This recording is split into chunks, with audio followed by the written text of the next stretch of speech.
because they have to have. What's up, guys? It is your girl Sarah from Sarah Styles here. Thanks for joining us on a weekend. I hope you're having a lovely weekend. It's beautiful weather here in Colorado. We're going to start gardening. And I know that you garden too, Daniela. I'm trying. I know you can probably teach me some things. I've tried in the past and it's never worked out, but our new house has like this beautiful like you have to garden. It has it all set up and like sprinklers set for it and everything. So I'm like, okay, we'll try another. And my daughter absolutely loves it. So good. Are you settled in? Yeah, mostly we're just doing like decorating because it's a lot bigger than our other house. So we have like more places to put things, and it's kind of hard right now because you can't really go anywhere. We're getting like multiple Amazon packages a day. So, but I'm here with Daniela. She is Ivy and Blush Bottega. She is, what's up, guys? Thanks for joining. We are going to be talking about social media in general, but then also as it relates to reselling. I'll let her tell you a little bit about her background and why she is qualified to talk about this. Why don't you actually get into that? Tell us a little bit about your background. You're a reseller, a little bit about how you got into that, but then also about your social media background as well. Sure. So, hey everyone, I'm Daniela. I'm a part-time reseller on Poshmark and eBay. Those are my two main platforms. I do sell on other platforms, but not as important to me. So I have been reselling for a long time, since I was 16 years old. I was reselling before I knew it was reselling. I would resell items for fun, or I needed money for things, or I wanted something new, or whatever it was. I was reselling my own items in my own closet. So fast forward to about a year ago, I decided to start reselling for profit, right? So yeah, well, like intentionally doing things, not just getting rid of stuff. Yeah, doing it to save money for other goals that I have in life now as an adult. So that's kind of the whole reselling side that's evolved over time. I have a podcast now at Lori Tata called Thrifter's Villa. I now started a YouTube channel, so that's fun. That's been something I've wanted to do probably since I was in high school, when YouTube was like first a thing, back in like 2005, and I never did it because I never knew. Oh, you're younger than I am. A little bit. Younger. Yeah, YouTube was not like we had MySpace maybe. I had MySpace too.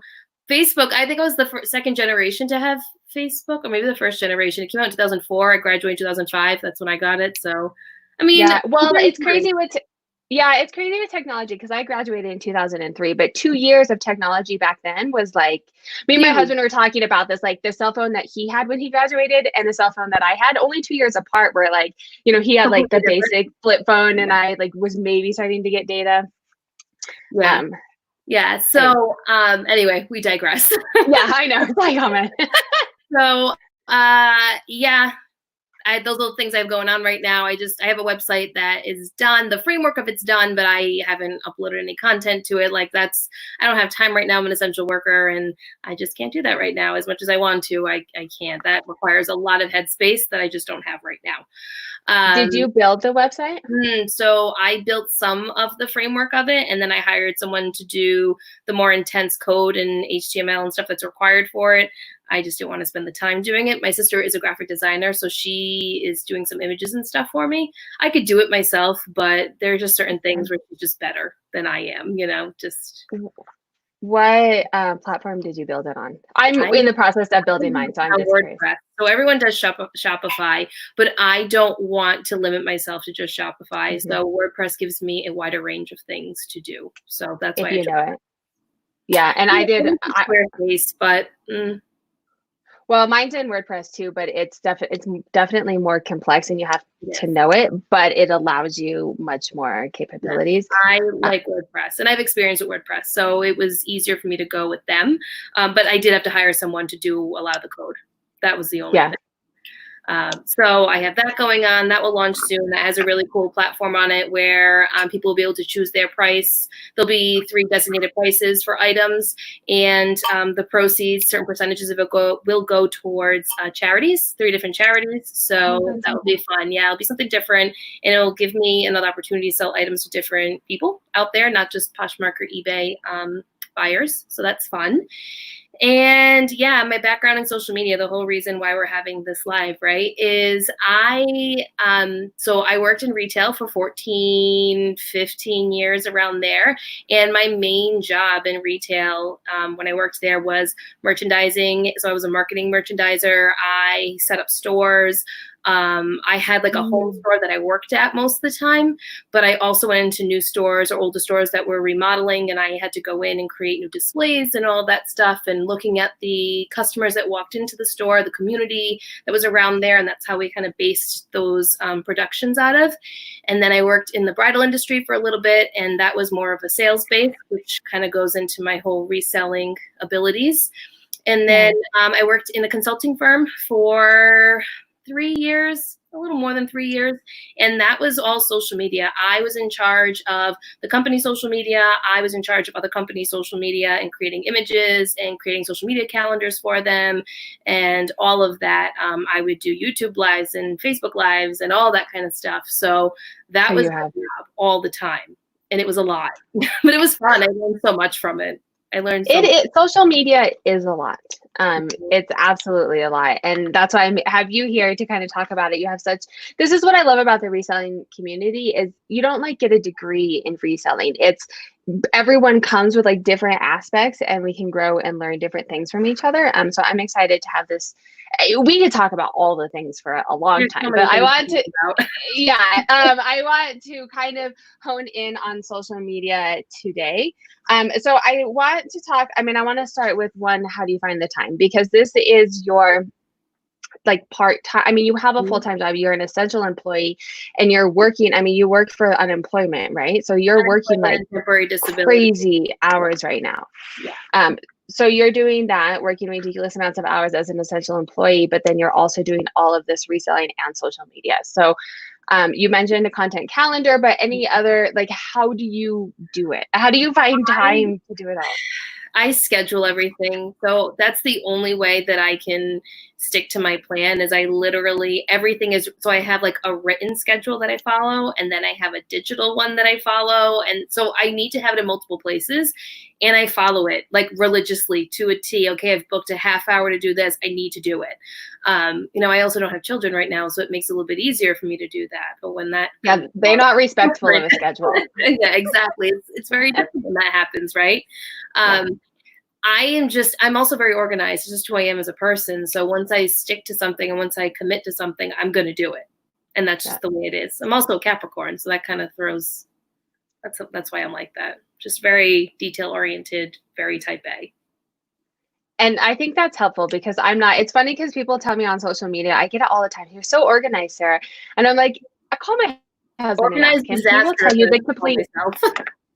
Yeah, I am not organized and my brain goes in like 17. And the only way I can do it is if I like overcompensate and over organize. Otherwise, like nothing would ever happen. And it would just be like, maybe I have a little ADHD, I think too, because like my brain is and so I have to like write things down and schedule them out. And I also think that when you have so many ideas flowing in your brain, it's so easy to become disorganized, even though you're thinking of it in an organized manner, if that makes any sense. Because sometimes I get these ideas, I'm like, okay, I'm going to start them right now. And then I don't touch them again for a really long time. And then it's just like this thing that's just sitting there that I know I need to get to. And I feel like I'm not accomplishing the things I need to accomplish. And it's like, when your brain functions this way, not everyone's brain is like this, and that's fine. Everyone functions differently, but like my brain is constantly on. It's constantly thinking of things. And I've always been like that my whole life. This is like not anything new.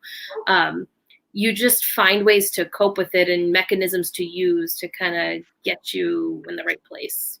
Yeah. And I think a lot of people that are in this, reselling business or even social media, you're entrepreneurs. And I think most entrepreneurs have brains like that because they are thinking far outside of the box and have a gazillion ideas, but then it's having these ideas, but then you have to be able to do something with it. So I want to talk to you about how you do something with it. And on that note, someone says that they love your media calendar from Thrifter's Villa. So I want you to talk a little bit about that. And it is, well, I'll let you talk about it. No, so Lori and I created a podcast episode based on social media creation, like creating the components of social media and how to keep yourself organized and on task, and the different modalities of creating the social media content. And we released the social media content calendar, which I had created a while ago, but tweaked it for reselling. And it's just a way for people to learn a little bit more about social media, and not just like learn about Instagram, but like learn the components of Instagram, learn when are the best times to post. What are people looking for when they're on Instagram? What are people looking for when they're on YouTube? Is it a visual modality of learning? Is it a auditory modality of learning? All of those components go into social media. So this is like where my teaching background, if people don't know, I have a master's in education and teaching the visually impaired. So this is like where my brain goes, because as a teacher, you need to be able to teach people in multiple ways. So you need to have tactile, you need to have visual, you need to have auditory, all of that stuff. Then you have physical components of it, people seeing you move and all of that. So I think that's important. Even when it comes to social media, you should have all those components to it. So for me, that's what that episode was about. And I know Lori agrees as well. And the calendar was just an extension of it to give to the community, use it however they want. They could edit it. They can do whatever they need to. It has a calendar component, it has notes, it has some tips and tricks at the end. So it was just like a comprehensive piece for everyone to use. To schedule it out. And I think I find there's a couple of people in the chat too saying that social media it's very overwhelming. I think, especially as you get started and learning. And as soon as I started like scheduling it out and planning ahead, it got way less stressful. When I was like, oh my God, it's 4 o'clock and I haven't posted yet. Let me try and come up with something and take a picture and do it. Like that's when it got, I mean, it's still overwhelming, but now like I do it a week in advance. I find for me, if I do it too far in advance, then it's not relevant to what is happening in my life. And I'm like, well, I don't want to talk about that today. Like something else happened. So I think so when I worked for the consulting company and we're working with insurance agencies, we planned everything a month or two in advance. And because it was the same continual type things that happened every year in insurance companies, those are the things they want to promote out at that specific time to their clients, for client retentions and all that kind of stuff. So that was very, it was easy. I just created the same thing. They had a motivational Monday. They had a tip Tuesday. Like, it was always the same thing every week. And you could do that with reselling too. But reselling is moving and changing all the time, that it makes it a little complicated to do it that way.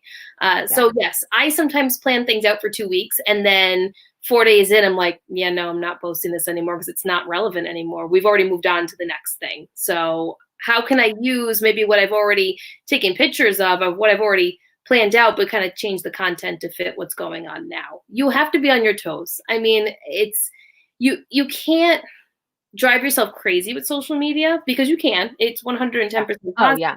But you need to find out like what's more important to you, building your following on social media or selling things to make money. Yes, that is down to.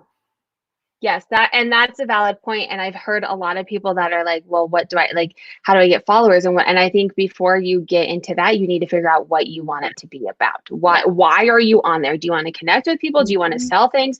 Do you want to give other resellers tips? Like what? Because then once you have an idea of what you want to be, then you can start to build content around that. And so your social media, do you sell a lot of stuff on there? I don't see a lot of posts. I do my not so mystery reseller boxes, which I have another batch of those that I just put out last night. I got a bunch of donations. I keep getting so many of them.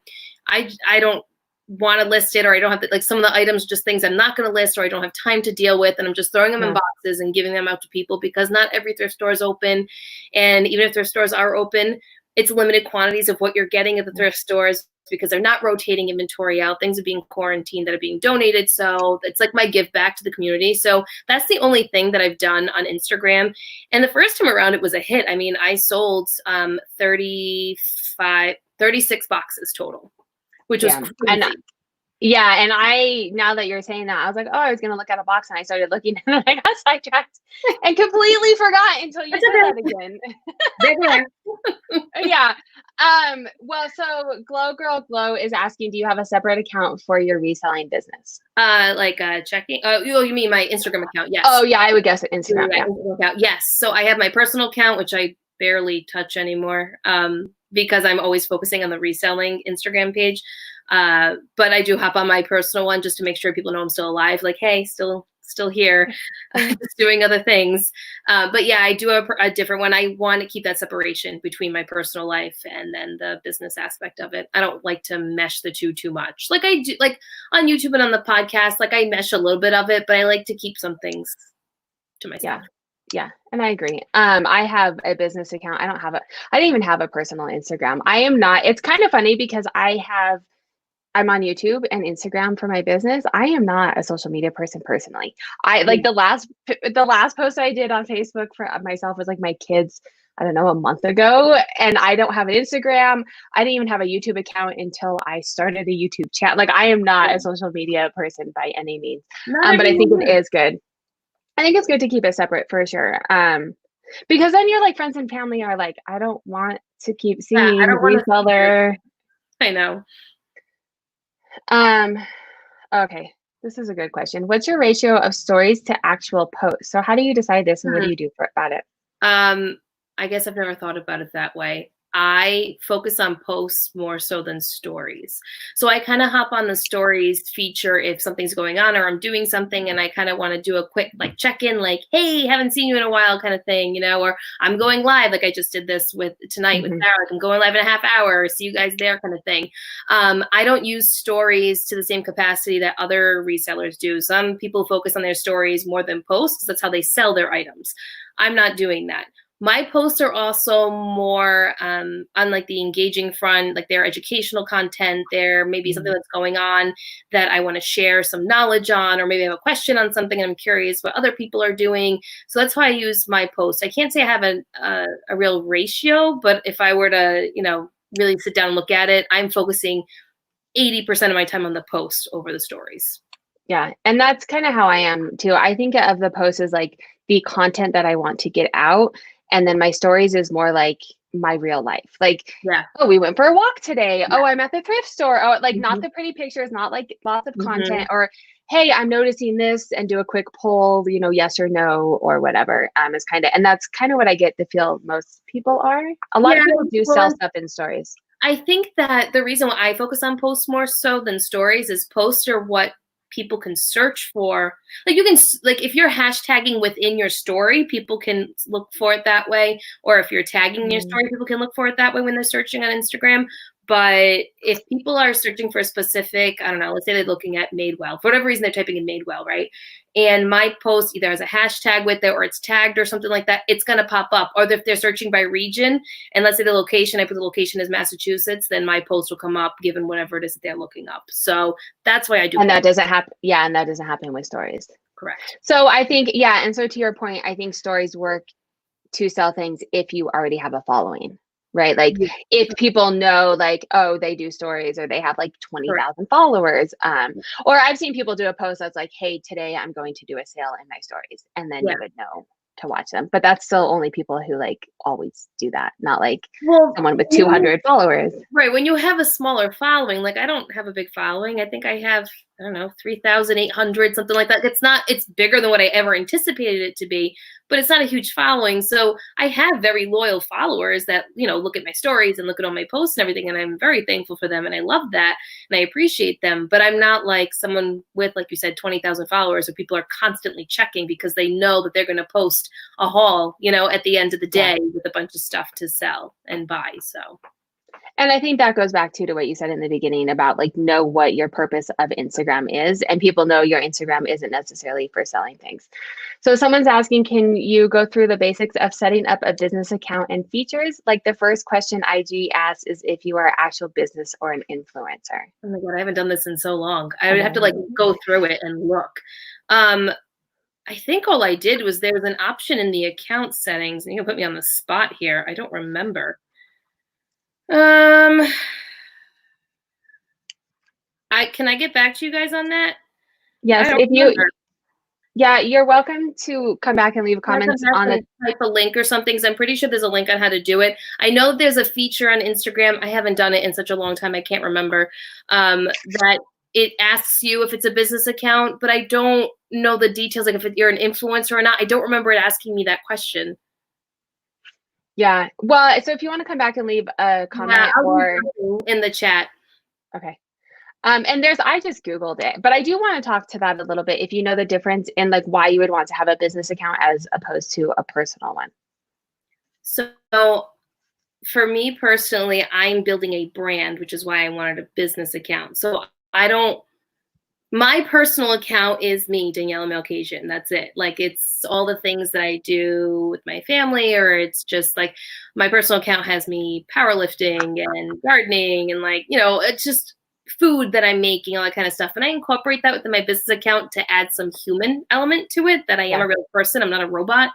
But my business account is to build my brand, which is Ivy and Blush Bottega now. So that's going to go hand in hand with my website. So I want people to know my brand and love my brand, all while getting to know me, but not as personal as my friends and family know me. Does that make sense? Yeah, I think so. And I will say, from my perspective, you guys can probably guess what I'm going to say, but business accounts, you get data. You have, yeah. So on the business accounts, you can see, and I don't have a personal account, so I don't know what you can see on there, but I know you can see data like that. No. Yeah. So you can like look and see how many likes you have and there's all kinds of metrics to help you build better content, see how many followers you're getting. And it tells you like this post, how well this post did. And so you can kind of build, and that kind of helps me a lot in the beginning too, like what posts are getting a lot of traction. And those are things that I am focusing more on. And then isn't it surprising when you look at that, Sarah, too, and you're like, wait, that post is doing better than the one that I spent 20 minutes photographing that no one liked? Yeah, that happens a lot too. Yes, which is really telling, because a lot of my posts that got things were like a picture of like me with my child that I just randomly took because it made me a little bit more human, I think. But then it helps you like, okay, I'm not going to spend 5 hours doing these flat lays if no one's liking them. No, I mean, at the end of the day, it's really what kind of content you're putting out there. And you don't want it to be too long because people stop reading, but you don't want it to be too short because then it has no value. So it's finding that balance in what your audience wants. You'll learn what your audience wants. It just takes time. Yes, for sure. Try some things out and get a look at it. We went wayside. So I built questions knowing that we probably wouldn't get to any of them because I know that we would talk. But I do want to talk. So that's a lot of Instagram. If you guys have specific Instagram questions in the chat, feel free to comment them. I do want to move on because she also has a podcast, which is very intriguing to me. And it seems very... I don't know if overwhelming is the right way. I can't do one other thing, but I'm very interested in it. And I think a lot of people are turning to podcasts, and it's kind of where it's at right now for sure. So I want to speak a little bit to that. You do it with Lori Tata. Is that how you say your last name? Yeah. So she's Lori's Boston Found on Poshmark, on Instagram. Yeah. And I think she's just Lori Tata here on YouTube. I don't know. I don't remember. I think it's Lauren Boston Finds on YouTube also. Is it? Because that's how I found her. Okay. Yeah. Well, that could be it. Anyway, so she's awesome. Go follow her. She is. She is. And she is my co-host, and we have so much fun together. We're very good friends. And she's a Massachusetts girl. So we're both New England girls. And so Lori and I got together. I had this idea to create a podcast, and didn't want to do it alone. Knew I wanted to do it with someone else. And it was just a matter of finding the right person that I vibed with and that had that personality just kind of meshed and had similar values and morals and all that kind of stuff. So I asked Lori, she said yes, and we just kind of went with it. We are not, I apologize for all the cats that are popping up in the videos, but so we're not like we do some interviews, but we really just sit down and talk about things that are happening in the community, or maybe we give some insightful tips on things that we've learned along the way, or we pick a specific topic about reselling, whether that be brands or, I don't know, like they did a social media one. We did another one on retail arbitrage, just like all different things. We do a lot of reseller Q&A type stuff because we have a lot of people that reach out to us and want answers to different things. And instead of creating multiple videos on stuff or multiple posts, we just put it all in a podcast episode, and we get to have a real conversation, discussion about it. And it's nice. It's just sitting down talking to a friend, which is our whole motto. So yeah, so definitely Yeah, it's Thrifters Villa.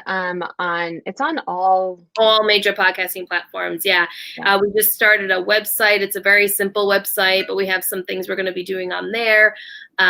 We have an Instagram page, which we're not super active on it right now. And we do a couple posts here and there, but it's just, we're building it up, and it's going to take a little bit of time, but we're doing that. Lori is going to be taking every other week off. So on those off weeks, I am doing a mini series called Coffee Talk, and we have a survey right now. So anyone can apply to be on Coffee Talk. It's just you sitting down with me and talking about whatever it is you want to talk about. Maybe you have an expertise in something. It doesn't even have to be reseller related. It could be just strictly business and entrepreneurial. I have a couple people lined up that are women-owned businesses that resell on the side, but they left the corporate world and they're doing other things like coaching and consulting and all that kind of stuff. So I want it to be diverse. I don't care how many followers you have. Like, none of that matters to me at all. I don't care. Like, I just want to know what you're about, and let's sit down and have a conversation. So last week's episode was about sustainable brands, which is super hot in the reselling world and in fashion in general. And I got to sit down with my good friend Jill, and we talked about it. So, and everyone seemed to enjoy that, and we all learned something new. I learned so much in that episode. So that's Thrifters Villa. You should follow it and listen to it every week. Yes, it is amazing. And I mean, this is probably why me and Daniela get along so well, because I have a very similar philosophy. I'll have people who have 10,000 followers or, big YouTubers. But it's like, yeah, whatever. Yeah, but also, like, if you don't have a lot of followers, it doesn't mean that you don't have good advice and information. It just means that you don't spend a lot of time on social media. Yeah. And just because you have a lot of followers does not also always mean that you know what you're talking about either. Yeah. I do have a question that I want, because we do have quite a few pretty active social media people in the chat. So I do want to ask, in the chat, what is your guys' purpose of social media? Are you wanting to, because I think in everything that you do, you need to know your purpose, and then you're better able to figure out, even for reselling, like figure out your high level why you do this. So leave us notes in the chat why you do what you do, what your purpose of social media is, what you're wanting to get out of it. We did have a couple questions about Instagram, but I do want to come back to the podcast. So yes, what apps do you use to create posts and that look cohesive? So I don't believe in creating a curated feed, because that requires way too much work, and I'm not about that life. I want to focus more of my energy on reselling and making money than making sure all of my filters look the same on my posts. Do I use filters? Yes. So if you want to use filters, easiest way for me, the way that I do it, is I downloaded Lightroom. There's a preset feature on there. You can go on Etsy and buy presets, and you download them into Lightroom, and then you can make your pictures look fancy, and you can curate them any way that you want. I basically just use the presets to make things look brighter. That's really it, and just to enhance the colors more. I don't believe in a curated feed, but some people do, and that's their brand, and that's fine. It's just not me. I don't think it's necessary in terms of giving out content and helping the community. I don't think having a curated feed is really that important. A curated closet, different story, if that's your thing. But in terms of social media, bloggers do it, but it makes sense. That's what the business is. And I'm going to say, because mine is not curated to the extent of like I'm not a graphic designer. I am not a pro. I make mine fairly cohesive because I want you to be able to see my post and be like, that's know that it's related to you. So for me, it's branding. And it's funny, it's working, because I had someone say, I knew that was your post before, like I even looked at it, because I could tell by like your, and so that's why I do it, but it is 100% a ton of work. It is. I don't use filters. I just use PicTapGo to brighten it, which is a free phone app. And then I usually remove my background so it looks like really bright and white. Yeah, Snapseed's another one. Snapseed's another good one you can use. In terms of branding, I like for Thrifters Villa, I incorporate the logo with everything. With my own posts for Ivy and Blush Bottega, I don't, and I don't know why, but I don't. Does it work? Because then you have to add it on everything? Probably. Yeah, it is added work. And call it a day, and not go into Canva, which is another thing that I use. That's how I create a lot of my posts too, is using Canva, and it's free. There is a paid version, but it's free. And I could download the logo, which it's in there, and I could use it. But that's another step for me to add I don't ever want social media to become like that for me. And when it does, I take a break and I won't post for 2 weeks because that's not what it's about for me. Yeah. And I will say for me, and this is where like social media is different for everybody. Once so I purchased a couple of those, and I did it after you told me there's a free website where you can get like, with like the little coffee pot and plants and stuff on it that you can like just put. Unsplash.com. What is it? Say it again. Unsplash.com. Yeah. So I purchased a couple on Etsy, but like, so it's very cohesive, so you can tell. And then I just have to add the words in. So that actually made it easier for me because I'm like, okay, I have a template. If I want to say something, I can just put it in there really quick. But it took time to get that ahead, but now it makes it a little bit easier for me. Michelle is asking, oh, go ahead. I was just going to say there's also another tool if you want to schedule your posts. There's a lot of schedulers out there that work with Instagram and Facebook and Twitter and all of the social media platforms. If you want to schedule out the same post to go out on various platforms, you can just Google search. There's so many of them. Majority of them you're going to have to pay for though. Yeah. Now, see, I've heard that Instagram doesn't like you scheduling. And so if you, and so I've heard if you use any of those apps that they actually don't give you exposure and stuff. So I've never. Because they consider it spamming. Yeah. I would love that. Yeah, and like Facebook and YouTube, you can do it. Yeah. Most businesses use it for Facebook because Facebook just works differently when it comes to businesses. Instagram, it's difficult to schedule because sometimes the photos don't come up correctly and the posts don't look the same as if you were to go in the app and do it. So there's variables in that. Yeah. So Michelle's asking, I heard of Instagram shadowing your posts for different things like hashtags, mini likes, etc. Do you have any advice on this? So there's websites out there that you can look up and see what hashtags are banned. And there's websites that you can log in your information. This is simple Google searches. You can find it. Some of them are paid. Some of them are free. They won't give you all the information, but they'll give you some. And you can look, it'll run your social media, run your Instagram account, and it'll see if you have any banned hashtags within your posts. And then if you do, you go back into those posts and kind of delete those out and see if that helps. I've so far never been shadow banned that I know of, but it can happen. Instagram also doesn't like it if you're posting too much because then it won't show your stuff. Or if you're, have an excessive amount of followers that come out of nowhere, all those, it's an algorithm just like anything else. That's just how it works. I think, from what I've learned too for Instagram, they're pretty smart. They want you to appear instant and a person. And so if you're doing anything that seems like, all of a sudden you gained 5,000 followers, like they're going to say, hey, that's a flag. If you normally post, 2 or 3 times a day, and that's kind of what I think of too, is like, you're going to get a hit if they're like, this is weird activity, right? Or this is a bot, or this is a paid, something is happening. Doing a lot of followers is not good. Yeah, I learned, and I did this like years ago for my other business. And so I'm glad I didn't do it now, but it looks like I did a lot of followers because I have a lot of followers. But you also don't want to unfollow a lot of people at the same time either. No, so you don't want any like too positive action or too negative action. You have to find like that little in between. Yeah. But there are lists of banned hashtags that you can just Google search and they'll come up. And do you use anything for hashtags? Any apps or anything?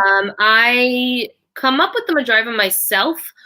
And then I also use, there's a website, all hashtags, I believe it is, all-hashtags.com, that I'll type in a word and kind of see what comes up. And then I kind of go off of that. I like to also see what's trending. So I might type in certain words and see what comes up as a trending hashtag. But I don't like to use the same hashtags over and over again. I have like, notes in my phone. I have like 6 or 7 different blocks of hashtags, and sometimes I intermix them. I'll take like half from one and half from another and then merge them together kind of thing. I think it's helpful to have hashtags you can always fall back on, so you're not just always searching for like what's the newest, latest, and greatest reseller hashtag that's out there. Right, because that takes a lot of time too. I use Plan, PLANN. It's an app. It's a website too. But you can go, it's nice because you can like type in the hashtag and then it tells you, because you want to do like under 100,000, like when you're itty bitty, like under 100,000. And then I can't remember the other criteria, but it'll tell you, what the criteria is. And then you can make basically like what you have on your phone. I have a couple saved, like backup, and I usually only do like a couple and then I'll add relevant ones to like relevant for the post. Mm-hmm. Because it's a lot of work to find brand new ones. It is. And then you're also only limited to 30 hashtags, which seems like a lot, but when you're trying to gain exposure, sometimes 30 isn't enough because there are other things, other components you want to add in, and you can't because Instagram is like, absolutely not, 30 is your maximum. So you gotta. Although I'm glad they tell you now, because they used to not tell you, and then your post just wouldn't post, and you're like, what? And I wouldn't notice because I post and then I like go off with my kids, and then I come back and I'm like, nobody liked my post, and I'm like, oh, it didn't post. Exactly. So, and this is actually, I've heard this too, and I can't do another thing. Maybe in the future I'll look at it, but you can do your YouTube into a podcast. Have you done any of that with your YouTube? I haven't. I know people do it, or you can do it vice versa. Do a podcast and have the video going on your computer and have a YouTube video or like a YouTube live or something going too. I haven't done it, but I know a lot of people do it. Yeah. So on that note, because I do want to get back to the podcast a little bit and ask a little bit more in-depth details for people who want to know how to start a podcast. So how do you start a podcast? Like, what software do you use? How do you get it going? So I'm doing everything for free right now. There are paid versions and paid hosting sites you can use, like Lisbon, and there's a whole bunch of them, but I'm using Anchor right now, which is free. It's an app. They have a website as well. So they are hosting my podcast. They also send your podcast out to all the platforms as well. It takes a little bit of time. I recommend submitting your podcast to like Apple and Spotify and, all of those other platforms yourself first. And then eventually Anchor catches up to it just so that your approval time is quicker and you're on that platform faster. So it probably took me 2 weeks to get on all the platforms. So I made sure I gave myself enough time from when we recorded the episode to when we said we were going to go live, and made sure everything was all set and ready to go.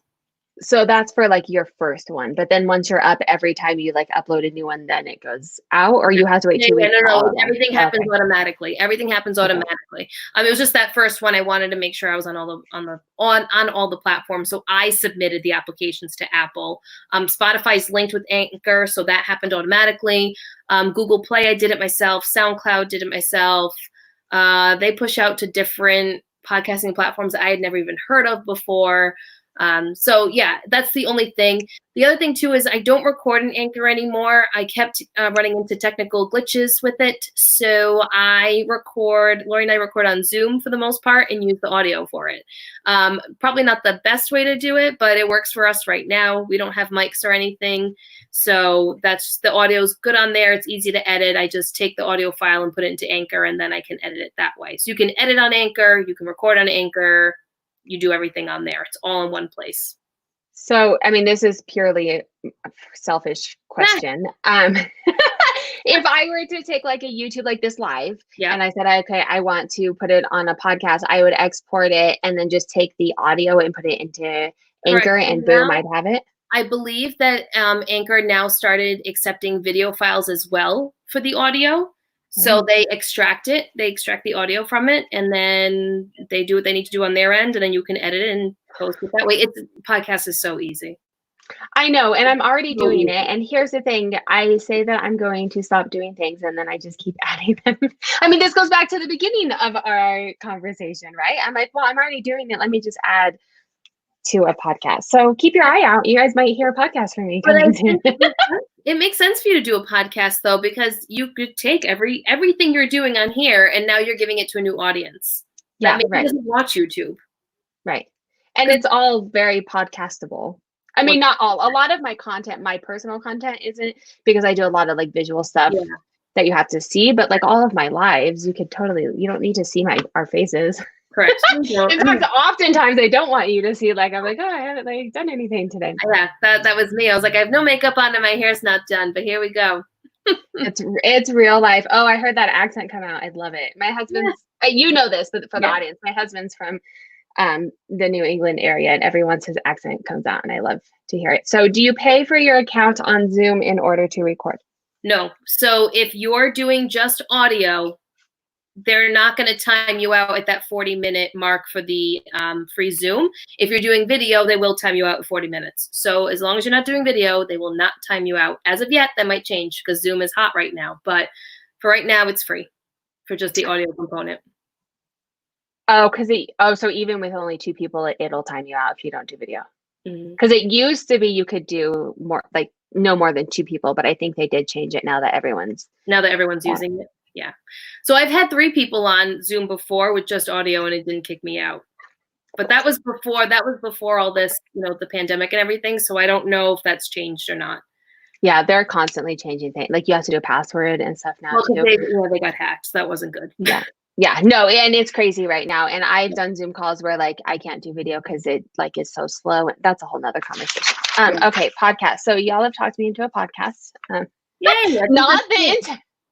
Not that maybe not anytime soon, but if I'm already doing it, I might as well just put it somewhere Yeah. else. Okay, so we talked about the podcast, YouTube. So you just started a YouTube channel. I know. How is that going? Yeah, I have a love-hate relationship with YouTube, so I want to know how you feel about it and how's it going? I don't know how I feel about it yet. It's like I'm in the honeymoon phase, right? Like it's fun. It's fun right now, but I can see how you can easily get burnt out by it and just that constant like need to produce content, because I promised everyone that I would post a video at 6 p.m. every Wednesday, and trying to be relevant, but not repeat the same thing that everyone else is doing, because it's the reselling community. We all kind of do the same thing. So it's like, how do you diversify yourself enough so that people come back to see you because they enjoy watching you, but then you're also giving them that content piece that they want to see. So to be honest, I'm not like a big haul girl. Like hauls are fun. I like watching my friends that do hauls, but I'm not like sitting there watching it, like it's on the background and I'm listening to it. And I don't foresee myself doing a lot of those because it's just not what speaks to me. I might include them in here and there, but it's not because it's good for engagement, right? And people like to watch that stuff, and I get it. I get that. I'm more of a vlogger. I like to take people along with me. I like to share my experiences. So that aspect of it is fun because I like to talk and I like to share. So that's fun. Editing is whatever. I mean, I'm not like a master editor. It just takes a long time sometimes because you're snipping in very specific segments. I've learned iMovie very quickly. I don't know everything about iMovie, but I've learned a lot in this short period of time. And I'm sure there's more components, and I'm sure there's different ways and different programs that you can use. But for right now, iMovie works for me. Yeah, that's where I'm at too. And it's pretty easy. Yeah. And I think the more you do it too, you learn how to not continue to talk so that you have to cut it out. Like in the beginning, I was like, okay, well, I'm going to cut that 4 minutes out. And now I like get so funny you say that. The last video, I probably cut out a good 8 minutes. I was sitting there, I was like, what are you doing? Take this out. This is ridiculous. Stop talking. No one wants to hear this for this long. Yeah, you got to have these conversations with yourself. Yeah. And this is actually, I mean, like you said, it's a valid point. Resellers, all of our content, I mean, you have different aspects and people take it different. Like mine is very like data analytics driven, but I still do, so like there's only so much to talk about for resellers. So I want to ask the people in the chat, when you follow a YouTuber, like what makes you follow them? Why are you listening to their content? Yeah. Because I think it helps us all grow, but then also like, why are you following me? What kind of content do you guys like? I don't know why I don't know why 125 of you follow me right now because I've got nothing, but thanks. I appreciate it. It's interesting. And I think YouTube is probably because you have a following other places. For me, and if you're just starting YouTube and you don't have a big following in other social media venues, it's very hard to get started, I think. Getting those first followers is it's hard. There were so many nights that I was like crying, like I just spent 4 hours on this video and it has 4 views. No one liked it. I had my first thumbs down on my first video. First of all, whoever gave me that, I want to know. It was my first video. Be nice. Or tell me what I did. No, I think that's a good thing, actually. I have this theory, and you've made it big when people are negative towards you, right? Like enough people have seen you and given you a thumbs down. Like it took me quite a few videos before I got my thumbs down. So you're getting a good, yeah. I mean, I don't know your first one. That was kind of rude. It was just like an introduction. Yeah. But I think it's like once you start getting like, people hacking or like spamming, I'm like, you've made it big, Danielle. Danielle, like very huge. Let me see if I'm just checking in. I have a hard If you're time of having more keeping up. podcasts, that's what Yeah. I say. Yeah. Okay. You guys use Canva on your phone. Did you see that one? So you can use Canva on your phone. I don't like to use Canva on my phone. If I'm like in a hurry and I need to do something really quick, I will, but I like to use the computer. I can edit things better. I can use my mouse, it's different. Yeah, for Canva, I agree. I did a lot, now that my kids are older, I did a lot of stuff on my phone while I was putting kids to bed for nap time or bedtime. So it was nice to have it in there, but it's definitely much easier to use on the phone. Yeah. I want to talk a little bit about YouTube specifics. Okay. I know you're new to it, but if people have questions, if they're wanting to start a YouTube channel, but you just started it. So how do you go about building your content? Like, I know you have a schedule, but on YouTube, so you have a podcast content, you have Instagram content, and now you have YouTube content. Are you doing kind of the same content and in the same, like today I'm talking about social media and next week, or are you building new content for all 3 different platforms? Building new content for each platform, unless it's something that goes together. So the podcast is different because I have Lori with me. So the content's going to always be different than probably what I'm doing on social. Well, social media sometimes goes with my podcast. So that like the first couple of days of the podcast launching, I might do my content surrounded around that just to kind of give exposure to the podcast. But my YouTube content's just me. So I wanted to showcase what I'm doing. Like I said, I'm going to be more of like a vlog style. It's going to be, you're going to come along with me and we're going to hang out and I'm going to go through what I'm doing here in my small space and what inventory am I getting and how am I processing it. And like I did one on SEO, like I want it to be more informative. So that, which requires me to put a lot of work and effort and thought process into, because things have been talked about hundreds of times in the reseller world, but my perspective's a little bit different because of my background. And I think sometimes that could be a little controversial to some people because I don't follow the reseller way. Like I follow my way of how I did things when I was in the corporate world doing it. So what's the reseller way? Without, I feel like resellers just fall in the same pattern of explaining different things in their rhymes and reasons for, I don't want to go into details as to like, all that kind of stuff. Yeah. But it's like, I feel like it's not everyone, but a lot of people kind of do the same thing over and over and over again. And they don't ever branch out into different ways of thinking, maybe is the way I should say. And my thought processes are just a little bit different because of my background. And I think it's important to share all those aspects with people. And it's nice for people to see that I may think of something differently than what someone else has been doing it for 20 years may think of it as. I'm just bringing a fresh perspective. That's all. Yeah. I was just interested in, because I have my own perspective on it, but I don't want to share that on YouTube. I don't want to be controversial. Yeah. We'll talk about it off of YouTube. Yeah. All right. I mean, but I think, and it's not bashing anyone. It's not at all bashing. It's just when you come from a corporate background and you've worked in consulting companies and you work in the public sector, and it's your mindset's a little different than someone that may have never worked in those settings before. Put it that way. Restyle secrets is saying to spill. I don't think there's anything to spill, but I think this is also why resellers I just got monetized, so I don't know this CPM, I think, whatever, like, however it tells you, like, how well you're doing to get monetized, like, you have different numbers. Most resellers is actually really high because it's mostly learning content. Even if it's a haul, like, you're still learning, like, what brands are and, like, you're teaching things. But I think the reason that there's so many resellers that can still do well is because we all do come to it with a different background.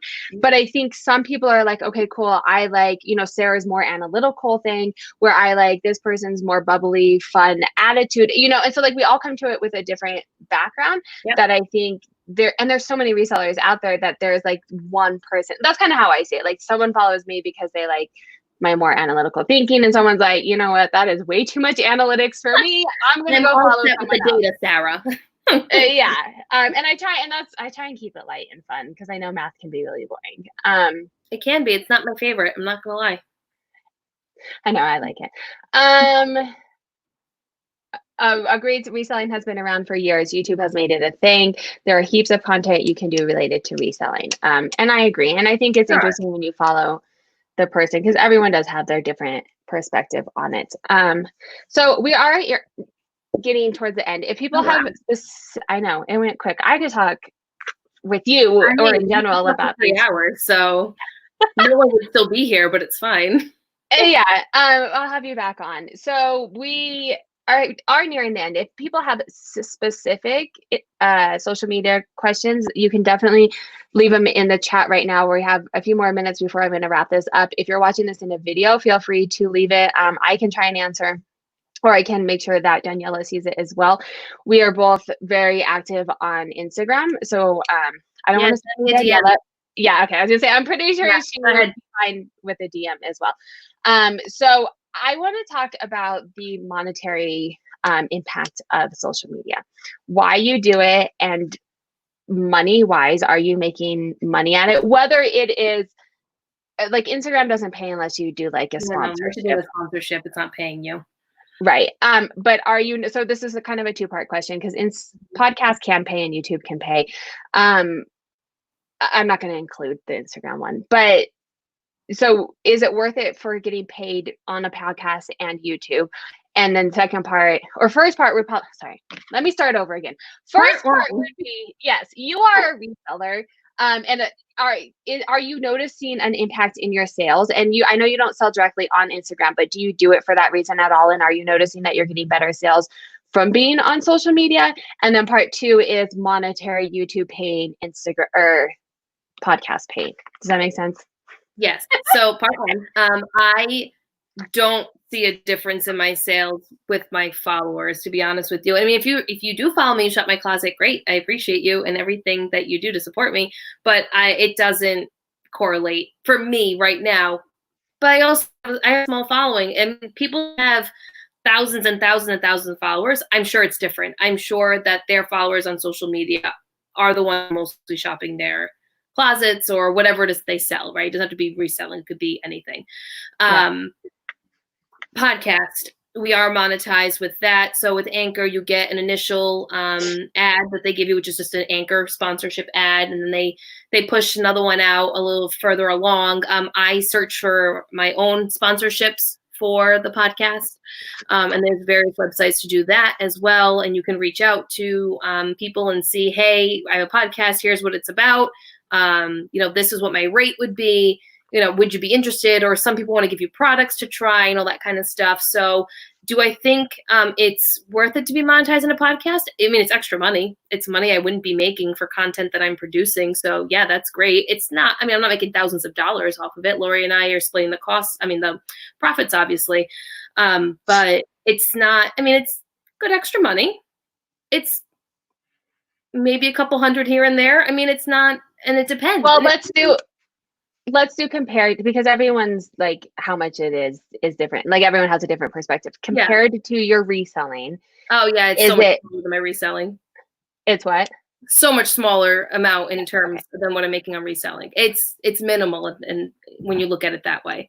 YouTube, I'm obviously not monetized. I just started. However, you need to really grow your YouTube following to actually make good money off of YouTube. Like those beauty influencers who I follow, that I've been following since I was 18 years old, are making they're making 6-figure plus because they've been doing it for so long and they have so much content.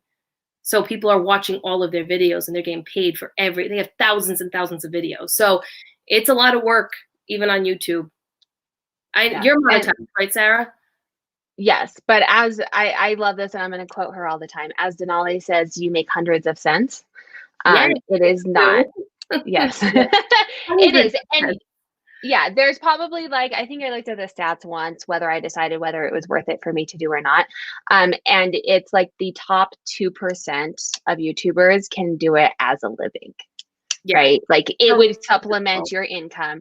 I'm not going to be the top 2%. I don't want to. That sounds like a lot. I don't blame you. To be in the top 2%, you have a production company. You've got people that are producing your content. They're creating the content for you. You're just sitting there and just doing it at that point. Yeah. It's like being on a movie set at that point. It's very different. So, I mean, you've got those fluke channels that they open different snacks from around the world, or they're gamers, and it's a specific niche. Viral. Yeah. and that's different. But even the gamers, because my husband's a gamer and he would love to have his own gaming YouTube channel. But even looking at that, you have to build a following. It takes so long, and you need to put so many hours of gaming into it. So many hours. So on the, well, girly girl style. So if you guys don't follow Tori, go over and follow Tori. Her and Bill are amazing. Do either of you use Pinterest or Pinterest? I use Pinterest. Don't use Twitter. You use Pinterest for your business. So for my podcast, yeah. For the podcast, I incorporate. So I do have Pinterest linked on Poshmark, and that's new. And I can thank Leslie for that. She kind of pushed me to do it. But I do link the podcast to Pinterest. Whether it helps or not, I don't know. My analytics seem to be slowly going up every month on Pinterest. So Pinterest does have your business account. It does show you data that goes along with it.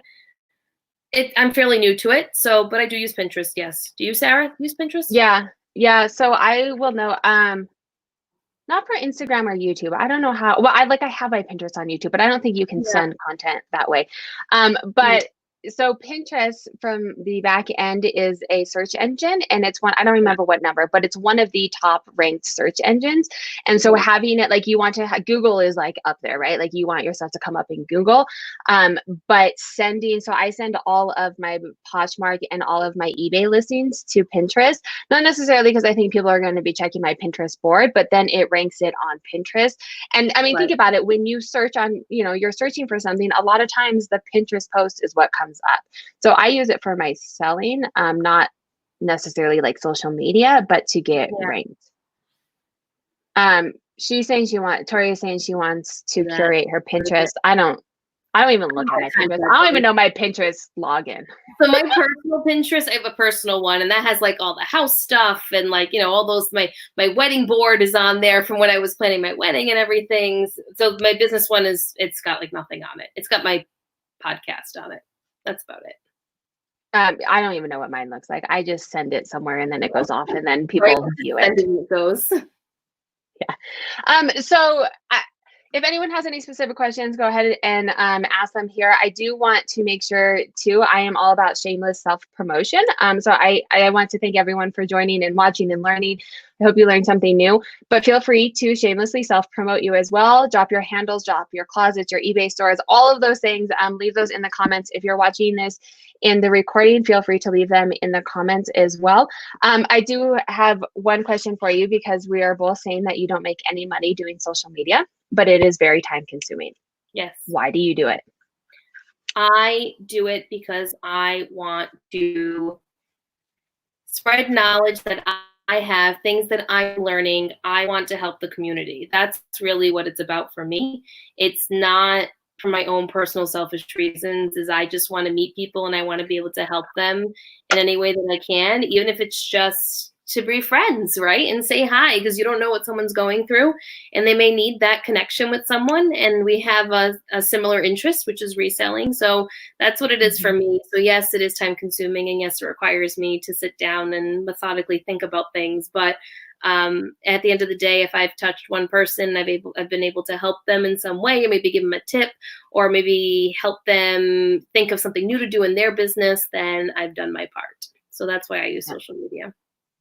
I think it's a wonderful reason. And I also appreciate that you said some of your profits are going to charities, which just makes me love you even more. We did have a question. Someone said, someone wants to know what motivates us to follow somebody. I'll let you go first. What motivates me to follow someone? Well, I have to have a personal connection with them. So I don't just like go following people just because they're resellers, like just because you have hundreds and thousands of followers doesn't mean I'm going to follow you because you're a famous reseller. I need to be able to connect with you on a personal level, and we need to be able to like have conversations and help each other out when needed. So like I'm not following a ton of people on Instagram. I'm just following the people that I connect the most with. So if you want to have a connection with me and you want to be friends, then you need to send me a message so that we can be friends. Then I'll start following you. That's just basically how it works for me. And Danielle is an amazing friend. We actually, maybe on a line, I don't know, some way I watched something of you and I was like, well, I love her. And we started a whole DM, and the rest is history. And that's kind of how my philosophy on it is. Well, I don't, I have a hard time saying this because I really truly appreciate everyone that watches me. I am not a big social media person. I don't watch a lot of YouTube. I'm not on Instagram a lot. I don't use these venues to learn a lot or that much. And for me too, it gets very overwhelming for me. I start to get really negative if I'm on YouTube for too long or if I'm on Instagram for too long. So I really have to limit myself personally. So when I follow someone, it's because, yeah, I've made a connection with them. I do appreciate everyone that watches me. So I really do want to say that I appreciate It's you not guys that we spending don't the want to time. follow you.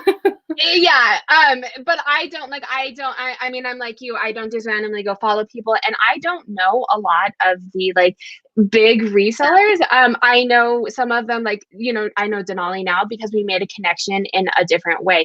I know, Fantastic. yeah, oh, she's amazing. Definitely go follow her. Most down to earth person. Yeah, for sure. And that's like we made a connection in a different light. So I followed her, but people will say like big resellers names, and I'm like, I have no idea who that is. And not that there's anything wrong with them, but I don't just like say, oh, this person has 50,000 people, I'm going to follow them. It's, hey, Daniela was saying something really interesting on a live, I'm going to ask her a question, and now we're having this communication that goes back and forth. There are a few people that I am following a little bit more now and learning. I'll like catch someone's video and I'm like, okay, that was really informative. Yeah. I'm going to watch it 3 times and take notes. So I'll follow those people. I think that was the point of my tangent. I think we're kind of similar in that. We are.